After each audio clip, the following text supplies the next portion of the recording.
गति 120 शब्द प्रति मिनट। डिक्टेशन स्टार्ट होगी 5 सेकंड बाद।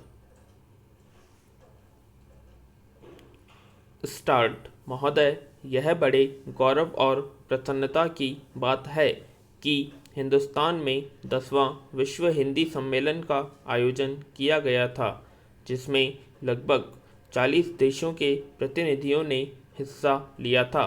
मैं इस संबंध में कहना चाहता हूं कि इन प्रतिनिधियों में से कई प्रतिनिधि तो उन देशों से इतर के थे जहां पर हिंदी बोली और समझी जाती है। विराम पैरा। 10वें विश्व हिंदी सम्मेलन में वेनिस विश्वविद्यालय, इटली की प्रोफेसर मार्का ने कहा कि भारत में उनकी शुरू से ही रुचि रही थी और इसलिए हिंदी सीखी थी। हिंदी एक वैश्विक पहुंच रखती है। साथ ही कहा कि दूसरी भाषाओं के चक्कर में अपनी मातृभाषा को भूल जाना ठीक नहीं है। चीन के प्रतिनिधि ने धारा प्रवाह हिंदी में अपनी बात रखते हुए कहा, हिंदी दुनिया की बड़ी भाषा है और इसका लगातार विकास हो रहा है। इस सम्मेलन में स्वीडन के एक प्रतिनिधि ने कहा था कि हिंदी बहुत समृद्ध भाषा है, लेकिन इसमें अन्य भाषाओं के समृद्ध शब्दों को समाहित करके और समृद्ध बनाना चाहिए। इस सम्मेलन में पोलैंड वारसा विश्वविद्यालय के एक प्रोफेसर ने प्रधानमंत्री द्वारा कही गई बातों को दोहराते हुए अपनी सहमति व्यक्त की थी कि हिंदी भाषा के अंदर दूसरी भाषाओं के उपयोगी शब्दों को समाहित करना चाहिए। एक प्रतिनिधि ने कहा कि मैं महात्मा गांधी के विचारों से प्रेरित होती रही हूँ, इसलिए उनको जानने के लिए उन्होंने हिंदी सीखी। विराम। आजकल हमारे यहाँ हिंदी और हिंदी की फिल्में बहुत लोकप्रिय होती रही हैं। विराम पैरा।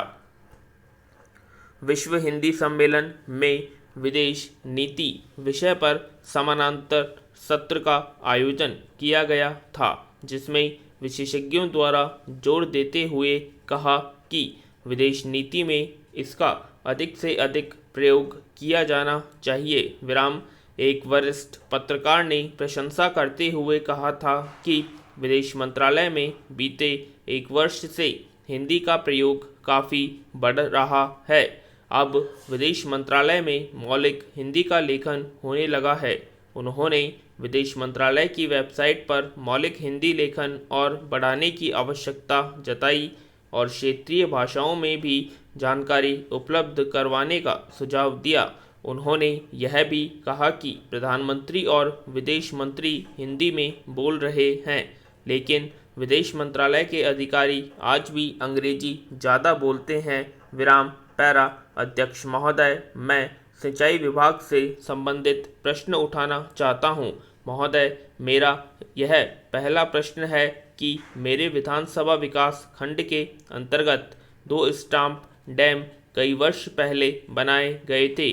उनमें से एक स्टाम्प डैम में पानी रोकने के लिए गेट नहीं लगे हैं।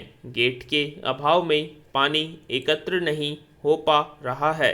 यदि पहले से तालाब में गेट लगे होते तो पानी इकट्ठा हो जाता और किसानों को सही वक्त पर सिंचाई के लिए पानी मिल जाता। विराम। महोदय, फसल सींचने के लिए पानी की ज़रूरत होती है।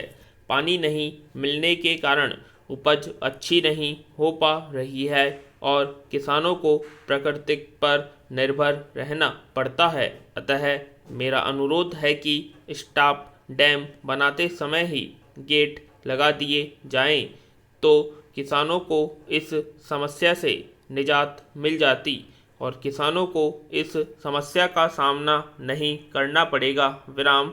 स्टॉप डैम में गेट लगाने से शासन का जो मूल उद्देश्य है उसका पूरा लाभ किसानों को मिल सकेगा। विराम।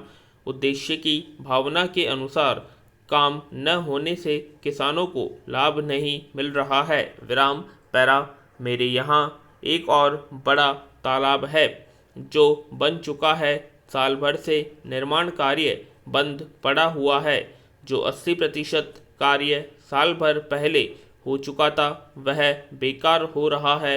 विराम किसानों ने अपना मुखिया को बताया था और सरपंच के माध्यम से इस बात की शिकायत की प्राप्ति हुई है कि वन विभाग की अनुमति नहीं मिलने के कारण एक तरफ की दीवार नहीं बन पा रही है। इस दीवार के कारण जनता को इसका लाभ नहीं मिल पा रहा है तथा इससे होने वाली सिंचाई भी प्रभावित हो रही है। विराम। पूर्व में लगाई गई लगभग 20 लाख रुपए की राशि भी बेकार हो रही है। विराम। मैं उम्मीद करता हूँ कि सभी समस्याओं का निराकरण शीघ्र हो जाएगा। पूर्ण विराम।